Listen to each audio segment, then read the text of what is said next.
Coucou les filles, je suis ravie de vous retrouver aujourd'hui.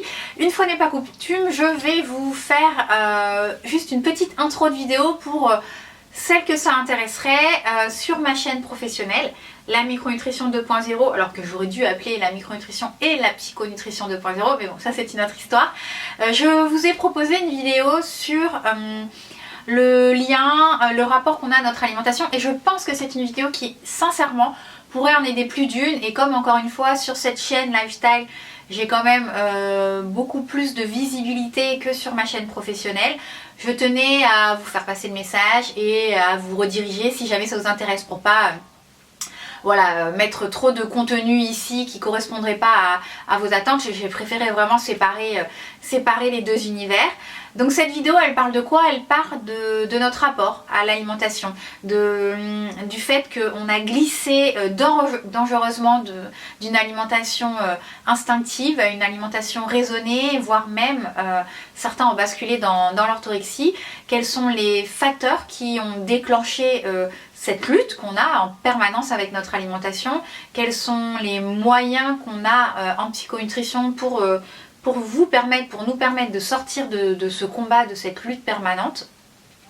Et j'ai créé un petit test. J'aime bien créer des tests. Pour celles qui sont abonnées à mon blog, j'ai créé un quiz déjà, Micronutrition Santé 2.0. Et là j'ai créé un petit test, enfin j'ai fait un recueil de 10 questions qui va vous permettre en fait de déterminer votre rapport à votre alimentation.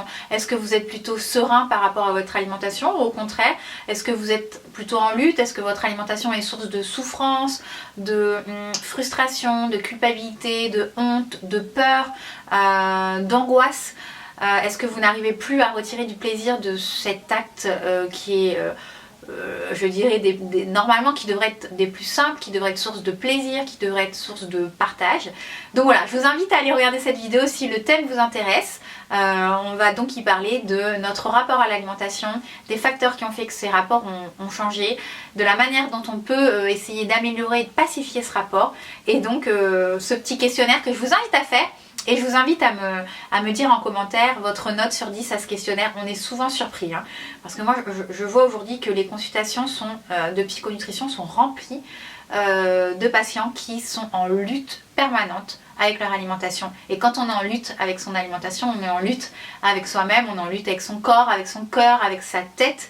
Et c'est quand même un problème qui nous gâche la vie au quotidien. Donc c'est quand même intéressant de mettre le doigt sur ce problème et de le prendre en charge, de se faire aider pour le prendre en charge et de pouvoir retrouver une alimentation plus calme, plus naturelle. Je pense que c'est vraiment important. Voilà, donc j'espère que cette petite vidéo ne vous aura pas trop ennuyé. Elle va durer à tout casser 2 minutes. Ne la regardez pas si le titre n'est pas accrocheur. Si le titre vous a donné envie, vous cliquez dans la barre d'infos sur le lien de la vidéo originale. Il y a aussi l'article sur le blog la micronutrition 2.0.com qui est un article qui est beaucoup plus détaillé. Je vous invite à aller le lire aussi si vous préférez lire qu'écouter. Je vous fais à toutes de gros bisous et je vous retrouve très bientôt pour une vidéo lifestyle. Ciao!